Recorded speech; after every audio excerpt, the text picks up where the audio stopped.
हजरत मिर्जा मजहर जाने जाना फरमाते हैं कि बारिश हुई थी ताजी ताजी, दिल्ली में ताजी ताजी बारिश हुई थी। एक बाबा लकड़ी के जूते पहने खड़ा हो, अल्लाहू अल्लाहू अल्लाहू, असी किसी दे कुछ भी नहीं लगते, ना कोई साडा दर्दी। बाबा मस्त होके जा रहा, अल्लाहू अल्लाहू करता जा रहा। एक तवाइफ अपने कोठे से उतर के तो सीढ़ियों पे बैठी थी, साथ उसका यार भी बैठा था। बाबा अपनी मस्ती में जा रहा है तो बाबा जी के पैरों से कुछ मिट्टी उड़ी तो उस औरत के कपड़ों पे पड़ गई। परवाह ही नहीं, बुजुर्ग गुजर रहे। वो यार उसका दौड़ा हुआ आया, उसने आकर थप्पड़ मारा।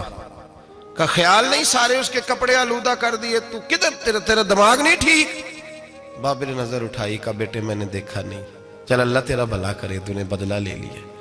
बाबा जी चुप करके, वइज़ा ख़ातबहुमुल जाहिलून क़ालू सलामा, चुप करके गुजर गए। ठंड का मौसम था, बारिश ताज़ा हुई थी, हलवाई दूध काढ़ रहा था। उसने बिठाया बाबा जी को फट्टे पे, प्याला पकड़ा, दौड़ के आगे बढ़ा। बुजुर्ग आ गए, आइए बैठिए। दूध का गरम गरम प्याला शक्कर डाल के दिया। बाबा जी ने दूध पिया, फिर नजर झुकी, फिर रंग बदला। कहने लगे मालिक तू कितना बेनियाज है, कहीं थप्पड़ मरवाता है, कहीं दूध पिलाता है। तेरी बेनियाजी है ना, उधर थप्पड़ मरवाया, यहाँ दूध पिलाया, तू ही जानता है तेरे रंग क्या है। अभी बाबा वहीं बैठा था, दौड़े आए पीछे से लोग, शोर हुआ। बाबे को दबोच के वहां ले गए जहां उस नौजवान ने थप्पड़ मारा था। कहा तू अल्लाह का बंदा है, अल्लाह के बंदे बद्दुआ तो नहीं देते। हुआ क्या? कहा तूने बद्दुआ दी है? कहा नहीं दी, बात बताओ। कहने लगे उसने तुझे थप्पड़ मारा है, छत पे चढ़ा है, पैर फिसला है, गर्दन के बल गिरा है, मनका टूट गया, मर गया, तूने बद्दुआ दी है। बाबा जी कहने लगे यार मैंने तो दूसरा लफ्ज भी नहीं कहा, भला हो कह के गुजरा हूं, मैंने नहीं बद्दुआ दी। का तूने दी है तभी तो मर गया। कहा नहीं दी। का बाबा तू बुजुर्ग आदमी है, सच बोल। तो बाबा जी कहने लगे सच सुनो। फिर मैं आ रहा था, मेरे पैरों से मिट्टी उड़ी, इसके यार के कपड़ों पे पड़ी, इसे बुरा लगा, इसने मुझे मारा। जब इसने मुझे मारा तो मैं कोई लवारस तो नहीं था, जब इसने मुझे मारा तो मैं कोई लवारस तो नहीं था। मुझे दुश्मनों न छेड़ो, मेरा है कोई जहां में, मैं अभी पुकार लूंगा, नहीं दूर है मदीना। इसने मुझे मारा तो मैं कोई लवारस था कि मेरा बदला कोई ना लेता। इसने मुझे मारा है तो मेरे यार को बुरा लगा तो उसने इसे मार दिया है, मेरी तो गलती कोई नहीं, यारों यारों का झगड़ा है।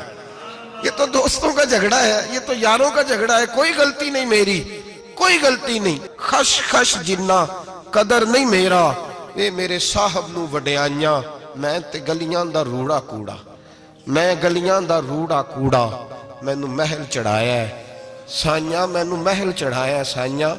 फरमाया इसने मुझे लवारस समझा था कि थप्पड़ मार के गुजर जाए, मेरा को पूछेगा ही नहीं। मेरे रसूल पाक अलैहिस्सलाम के बारे में रब फरमाता है अभी मैं तो तेरे होते हुए काफिर को सजा नहीं देता कि तू मौजूद है। याद रखें, हजरत फुज़ैल बिन अय्याज़ फरमाते हैं एक जवान था, मस्जिद में आया, लोगों से कहने लगा रोटी खिलाओ, किसी ने तवज्जो ना की। उसने कहा मैं रब रब बताने वाला हूं, मेरी तरफ देखो तो सही। किसी शख्स ने ख्याल ही ना किया। फिर उसने कहा यार थोड़ा सोचो, नमाजियों से कहा, अहले इलाका से कहा, उन्होंने कहा तेरी तरह के बड़े दरवेश देखे। मस्जिद के मेहराब में वो रब करीम का बंदा इंतकाल कर गया। जब फौत हो गया ना, लोगों का मिजाज है, बीमार को दवाई नहीं देते, जनाजे पे वक्त पे पहुंच जाते। जब कोई गिर रहा होता है तो सहारा कोई नहीं देता, जब कोई गिर जाता है, टांग टूट जाती है तो तीमारदारी को जमाना पहुंच जाता है। और बुजुर्ग वो नौजवान अल्लाह का नेक बंदा मस्जिद के मेहराब में फौत हो गया। हजरत फुज़ैल इब्न अय्याज़ कहते हैं इमाम साहब ने ऐलान किया चंदा दो, कोई लावारस फौत हो गया, कफन देना। चंदा इकट्ठा हुआ, कफन खरीदा, जनाजा पड़ा, इशा के बाद दफन करके आए। फजर की नमाज के लिए जब इमाम और मुअज्जिन मस्जिद में आए तो चीखे मारने लगे, तड़पने लगे, दूर दूर तक आवाजें फैल गई, दुनिया दौड़ी आई। क्या हुआ? कहने लगे वो जो तुमने कफन पहनाया था वो यहां पड़ा हुआ है, और देखो कफन पे तहरीर लिखी है। तहरीर क्या है? अर्श के मालिक ने फरमाया मेरे दोस्त ने रोटी मांगी, तुमने दी नहीं, उसने तुम्हें मेरे करीब करने के लिए अपनी तरफ तवज्जो कराई, तुमने की नहीं, और मेरा यार तुम्हारे कफन का मोहताज था, संभाल के रखो अपना कफन, मैंने उसे जन्नत का लिबास अता फरमा दिया, संभाल के रखो। ये कोई लावारसों का टोला है? याद रखें, जो वारिस वाले हैं, वारिस वाले उनका रंग और है, जो मानने वाले हैं उनका मिजाज और है। अपनी जिंदगी लवारसों की तरह नहीं गुजारे, थोड़ा सा इधर गया था तो फिर थोड़ा सा इधर गया था तो थोड़ा सा, ये क्या बात हुई, ये क्या बात हुई। अपने आप को, अपनी निस्बत को, अपने अकीदे को मजबूत रखें। 1 इंच के लिए आला हजरत फाजिल बरेलवी रहमतुल्लाह अलैह के मकान की दीवार गिर गई। एक कोना मकान का, आप जानते हैं पुरानी दीवारें छोटी होती थी और बारिशों में अक्सर घरों की दीवारें गिरी हुई होती थी। एक साइड की दीवार गिर गई तो उस कोने में हिंदुओं का घर था। अब मिस्त्री साहब रात को आए, उनसे बात हुई तो कहने लगे सवेरे काम शुरू करूंगा। कहा 1-2 साहब ने कि हिंदुओं का घर साथ है और वो दुश्मन भी बड़े ज्यादा हैं, तो रात को ही हो जाए। कहने लगा जी नहीं, मेरी मजबूरी है, मजदूर कहां से लाऊंगा, बड़े मामलात है, सवेरे शुरू होगी। अब रात को मौलाना जफरुद्दीन बिहारी अलैहि रहमा कहते हैं बच्चे मदरसे के, बाकी सारे लोग, सबको जमा किया गया, चूंकि उस तरफ से थोड़ा खतरा था हिंदुओं की जानिब से। कहा जनाब ये बड़े दुश्मन है इस्लाम के, तो इस तरह करो कि 2-3 बच्चों की ड्यूटी लगाएं या कुछ लोगों की यहां रात को पहरा दिया जाए। ठंड भी बड़ी ज्यादा थी, खड़ा होना भी मुश्किल था। आला हजरत रहमतुल्लाह अलैह शाह की नमाज के बाद जल्दी उजरा खास में तशरीफ ले जाते थे। उस रात जब देखा ना बाहर शोर हो रहा है तो उसी तरह सर पे एक रुमाल लपेटा तो बाहर आ गए। कहने लगे क्या शोर है? कहा हुजूर सर्दी जरा ज्यादा है तो यहाँ किसी की ड्यूटी लगानी है पहरे की। 2 मिनट खामोश रहे, फिर फरमाने लगे कोई जरूरत नहीं, जाओ सो जाओ सारे जाके, कोई जरूरत नहीं, जाओ अपने अपने घरों को, कोई आदत नहीं, पहुंच जाओ। कहा हुजूर मेहरबानी करे, वो तय होने लगा था। फरमाया मेरी वजह से क्यों कोई सारी रात बेदार रहे, जाओ तुम्हें कहा ना आराम करो। लोग सो गए। सुबह फजर की नमाज पढ़ के आला हजरत रहमतुल्लाह ताला अलैह जब सीढ़ियां उतर रहे थे रजा मस्जिद की, तो वो जिस हिंदू की जानिब से ज्यादा खतरा था वो सीढ़ियों पे बैठा था, मस्जिद की सीढ़ियों पे। सब लोगों की तवज्जो हो गई। कहने लगा मौलाना मैं कलमा पढ़ने आया हूं, मुझे कलमा पढ़ा के मुसलमान कर दो, मैं कलमा पढ़ने आया हूं, मुसलमान करें। लोगों की तवज्जो, आला फरमाने लगे नहीं अभी तो इंतजार कर, थोड़ी देर के, अच्छी तरह सोच ले, जज्बाती फैसला ना कर, ये तू आ रहा है। ये कह के जब 2 सीढ़ियां नीचे उतरे उसके पास से तो उसने पैर थाम लिए। कहने लगा अब ऐसे तो ना करो, रोने लगा। आला हजरत रहमतुल्लाह ने कलमा पढ़ाया, कुछ बातों की नसीहत फरमाई, तशरीफ ले गए। घेरने वाले घेर के बैठ गए। कहने लगे हमें भी बता बदला कैसे है। कहने लगा दीवार गिर गई, आधी रात के वक्त, आधी रात तक इंतजार करता रहा, पहरेदार कोई नहीं, तो 2 तलवारें लेकर जब मैं इनके मकान की जानिब बढ़ा, मैंने कहा आज गर्दन काटूंगा और काट करके निकलूंगा। कहता है जब मैं करीब आया तो 2 शेर खड़े थे, ऊपर से पलट के आया तो फिर खड़े थे, इधर से पलट के आया तो फिर खड़े थे।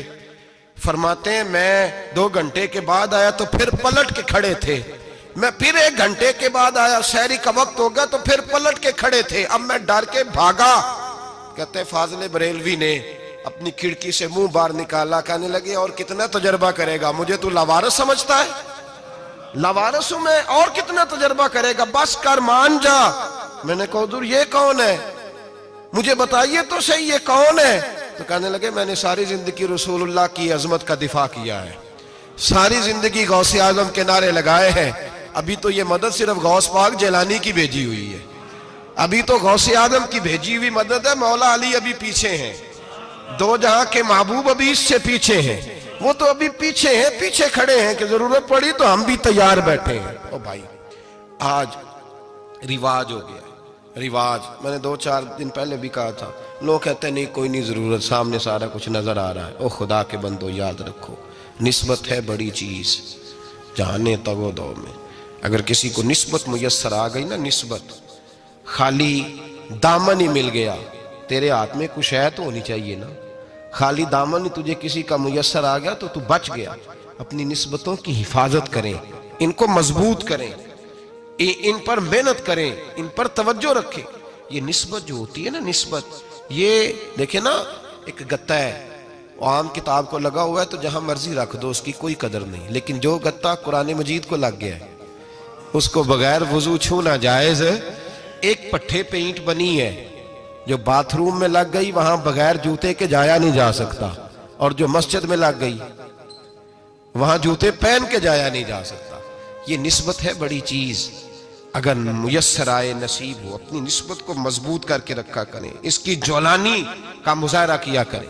इस निस्बत में रोज तवानाई आनी चाहिए। मैं आपको बड़ी जिम्मेदारी के साथ एक बात बताता हूं तजर्बे की।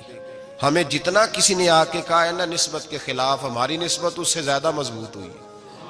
हमें जितना किसी ने आके कहा है ना जी आपको क्या मिला, आपको क्या मिला, तो हमने उतना कहा यार जैसे जैसे तो कहता जाता है हमारी तो निस्बत में इजाफा होता जाता है, हमारा तो मिजाज बदलता जाता है। रोज एक नया पर्दा खुलता है, रोज एक नया रंग वाजे होता है, रोज एक नई तवानाई। अभी थोड़े दिन की बात है, एक मौलाना शरफुद्दीन साहब है, मुफ्ती साहब, मेरे हजरत साहब के मुरीद हुए। मुफ्ती थे, आलिम आदमी थे, सरकार ताजु शरिया। हमारे शेख से बैत की। अब हमारे हजरत साहब का इस वक्त हाल वही है, वराई तन्ना सयदखुलून फी दीनिल्लाहि अफवाजा। अब फौजों की फौजें लोग आते हैं। हमने देखा है सिर्फ खाली मुरीद होने वाले बाहर सैकड़ों की तादाद में हजारों लोग बैठे हैं कि सिर्फ बैत इतना कह दे हमने कबूल किया। इस आलम में और जहां हजरत साहब का ऐलान हो जाए कि तशरीफ लाने वहां लाखों का मजमा जमा हो जाता है और एक झलक देखने को लोग तरसते रहते हैं। ये कैफियत हमने देखी। वो दौर गुजर गया, कभी ऐसा भी होता था एक मैं होता था, एक तू होता था, और तीसरी तन्हाई होती थी। वो दौर बीत जाता है, वो लम्हे किसी किसी को नसीब आते हैं। हजरत का वो मौलाना शरफुद्दीन साहब कहते हैं मुरीद हुआ, तो मुरीद हुआ मजमे में रस्सी हजरत फेंकते हैं या चादर फेंकते हैं, तो पकड़ के मुरीद हुआ, तो साथ साथ और चादरें बांधी थी, लोगों ने पकड़ी हुई थी। एक मौलाना, मैं जब बैत होके आया उनको बताया तो मुझे कहने लगे यार तो ऐसी जगह मुरीद हो गया जो तेरी बात भी ना सुन सके, जिनको तो दुखड़ा भी ना सुना सके, जो मसरूफ ही बड़े रहते हैं, कहाँ मुरीद हो गया। तो ऐसे पीर का बैत होता जहां तू जाता वो तेरे पास आते, गुफ्तगू होती, बातचीत होती। कहते जब उन्होंने मुझे बहुत ज्यादा कायल किया ना, बहुत ज्यादा, तो मैंने इरादा कर लिया, मैंने कहा बात ठीक है, बैत कहीं और होना चाहिए था। कहते मैं इशा के बाद सोया तो हजरत साहब मुझे ख्वाब में मिले, ख्वाब में, और फरमाने लगे मौलाना जब आप मुरीद हुए थे तो आप इस जानिब बैठे थे, इस कोने में आप थे, इतने लोग आपसे पहले थे, इस हाल में आप मुरीद हुए थे, और जहां तक बातचीत करने की बात है तो आपने जो दिल में सोचा था वो मैंने आके आपको बता दिया है। फिर भी बड़ी जरूरत हो तो मेरे साहबजादे का नंबर ले लें और फोन कर लिया करें, बात हो जाया करेगी। कहते हैं ये अभी बात हो ही रही थी कि मेरे दरवाजे पे दस्तक हुई तो मेरी आंख खुल गई। मेरी आंख खुली तो मैं परेशान हूं कि नंबर तो मिला नहीं। एक इंजीनियर साहब मेरे मोहल्ले में रहते थे, फरमाते हैं वो शाम को मेरे पास आए और कहने लगे मौलाना सुना है आप हजरत मुफ्ती अख्तर रजा साहब से मुरीद हो गए। मैंने कहा, तो कहने लगे मैं उनके मदरसे में काम करके आया हूँ, मेरे पास उनके बेटे का नंबर है, चाहिए आपको? नंबर है चाहिए? कहते हैं नंबर मुझे वो शाम को घर आके दे गए।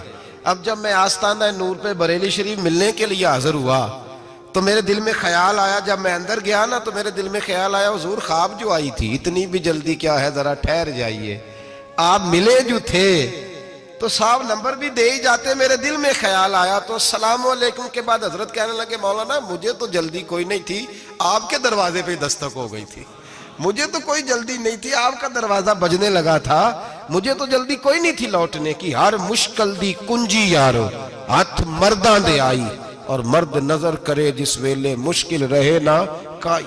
बस लोगों ये याद रखो और इस पे अमल करो, अपनी निस्बतों को मजबूत करें। हमारा तो जैसे दिन का उजाला चमकता है ना, चमकता है दिल का उजाला, जैसे नया दिन चढ़ता है हमारे लिए तो एक नई रोशनी लेके आता है। अपने आप को बेदार रखें। सूरज अगर बाहर पूरा निकल आए ना तो जो आदमी आंखें जोर से बंद कर ले उसे कोई शय नजर नहीं आती। पूरा सूरज निकला हुआ भी हो, सूरज उसे नजर आएगा जिसकी अपनी आंखें भी खुली होंगी। तो आंखें ही नहीं खोल रहे, तो आंखें ही नहीं खोल रहे, आंखें, ये शिकवा आंखें ना खोलने का है, आंखें नहीं खोल रहे तो सूरज कैसे नजर आएगा। बात जरा सख्त है पर चलो आप मेरे अजीज हैं, कर जाता हूँ। मुल्ला रूमी रहमतुल्लाह ताला अलैह फरमाते मुझसे एक शख्स ने कहा कि नबी पाक सल्लल्लाहु ताला अलैहि वसल्लम अगर सिराजम मुनीरा है तो नजर क्यों नहीं आते? तो मैंने कहा उल्लू अगर आंखें बंद कर ले तो उसे कोई शय नजर नहीं आती। आंखें बंद कर ले तो उसे कोई शय नजर, तो आंखें तो खोलना, आंखें खोल। यहाँ मैं अपने कमरे में यूं पर्दा आगे करके लाइट बंद करके बाहर शोर मचाऊं, सूरज कोई नहीं, सूरज कोई नहीं, तो मुझे कोई बंदा कहेगा पागल है, इस तरह कर, बाहर निकल, इधर आ तुझे दिखाऊं सूरज है कि नहीं, तेरी तो अपनी आंखें बंद है। इकबाल कहते हैं दिले बीना भी कर खुदा से तलब, आंख का नूर दिल का नूर नहीं, अंदर की आंखें खोल, अंदर इतना अंधेरा है तो बाहर कैसे नजर आएगा। तो लोग आंख ही नहीं खोलते, दाएं बाएं देखते रहते हैं। निस्बत को मजबूत करें। रब तो फरमाता है हबीब तू मौजूद है तो मैं काफिर को भी अजाब नहीं देता। अब यहाँ खालिस निस्बत का बयान है, खालिस। ये नहीं फरमाया कि हबीब इनके अमल अच्छे हैं तो मैं अजाब नहीं देता, ये नहीं फरमाया कि हबीब यहाँ खाना काबा है तो मैं अजाब नहीं देता। निस्बत की बात फरमाई, निस्बत की। ये नहीं फरमाया कि हबीब यहाँ रोज तवाफ होता है तो अजाब नहीं देता, यहाँ तिलावत होती है तो फरमाया हबीब तू है, तू है, इसलिए मैं इन्हें अजाब। मदीने में कभी जलजला नहीं आया, पता है आपको? इसलिए नहीं आया कि वहां मेरे मुस्तफा का गुंबद खजरा है। कोई फसल वो बीजते नहीं, कोई फसल बोते नहीं, वो कोई फसल भी, लेकिन दुनिया की हर शय आपको मदीने में मिलती है। जो सबसे अच्छा फल खाना चाहे उसे मदीने में जाके मिलता है, इसलिए कि वहां गुंबद खजरा की हरियाली मौजूद है। दुनिया की हर नेमत मिलती है इसलिए कि गुंबद खजरा जो मौजूद है। तो भाई ये निस्बतों की बात है, निस्बतों की। पुरानी उम्मतों में जब कोई गुनाह करता था तो दरवाजे पे लिखा होता था सवेरे, मेरे हबीब ने दुआ फरमाई मौला ये मेरे हैं इन्हें रुसवा न करना, ऐ अल्लाह मेरे हैं इन्हें रुसवा न करना। तो मेरे भाई सुन लो और याद रख लो, लाखों पाप भी लोग करके आए, सवेरे मुंह धो के निकल आए तो अर्श का मालिक रुसवा नहीं करता, बल्कि कहता है तू मेरे दामन में छुप जा, अंदर जाके जहां गुनाह किया है वहां जाके दिल से सच्ची तौबा कर ले, मैं कयामत में भी किसी को नहीं बताऊंगा कि तूने गुनाह किया। तो बरकत किसकी है? रसूल पाक की। ये बरकत किसकी है? हबीब दो आलम की सल्लल्लाहु। गुलामी का रिश्ता मजबूत करें, गुलामी का। वारस वाले बने, लवारस ना बने। लवारसों जैसी जिंदगी ना गुजारे, जहां मर्जी चले गए, जहां मर्जी छुट्टियां कर रहे, जितने मर्जी टाइम बिताए, जो मर्जी तबीयत में आया करते फिरे, पता ही कोई नहीं, हाल ही कोई नहीं, ये कोई कैफियत नहीं है कोई भी। मुझे एक साहब कहने लगे कि एक पीर भाई पूछ रहा था हजरत साहब का हाल क्या है। मैंने आज के बाद उसने तुझसे पूछा तो बिल्कुल ना बताना। वो कैसा बेटा है, वो कैसा बेटा है जो पड़ोसियों से दाएं बाएं लोगों से हाल पूछता है, उसे पता ही नहीं, उसे खबर ही नहीं, उसे तो लम्हे लम्हे की खबर होनी चाहिए, उसे तो मिनट मिनट का पता होना चाहिए था। वो उसने किस तरह की निस्बत रखी हुई है जिसको हम सायों से पूछने पड़ता है जरा पता करके बताना हाल क्या है। तू किधर था भाई, इतनी देर हो गई, तूने हाल भी किसी और से पता कराना है। मैंने कहा उसको कहना आज के बाद हाल पूछना हुआ तो खत लिखे, मैं भी जवाब लिख दूंगा, बात खत्म हो गई। जब दूर दूर जो रहना है तो ठीक है, फिर इस तरह ना तो खुदा है ना मेरा इश्क फरिश्तों जैसा, दोनों इंसान है तो फिर क्यों इतने हिजाबों में मिले। और उसने कहा था अब कि हम बिछड़े तो शायद कभी ख्वाबों में मिले, जैसे सूखे हुए फूल किताबों में मिले। ऐसा काम न करें कि वो अंदाज ही बदल जाए, अपने आप को, अपनी निस्बतों को मजबूत करें।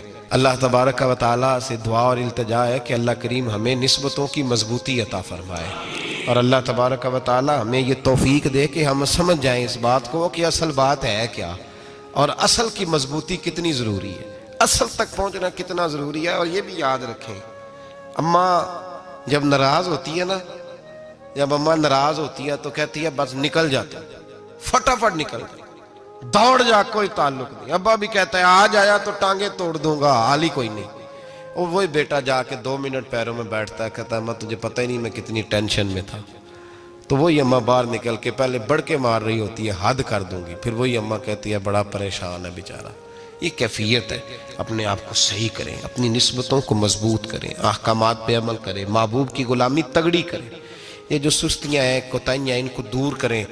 जिंदगी का लुत्फ आता ही तब है जब आप पूरे तौर पर अपने आप को चाको चौबंद करते हैं। अगर थोड़ा कर लिया, थोड़ा छोड़ दिया, 1 पढ़ ली, 3 रह गई, 3 पढ़ ली, 2 रह गई, ये लुत्फ नहीं है, ये जायका नहीं है। अपने आप को मजबूत करें और पूरा मजबूत करें, पूरी अपने अंदर जो है वो जौलानी निस्बत की पैदा करें। बस ये दुआ करें अल्लाह जब तक जिंदा रखे गुलामी में रखे, और मारे तो गुलामों जैसी मौत अता फरमाए।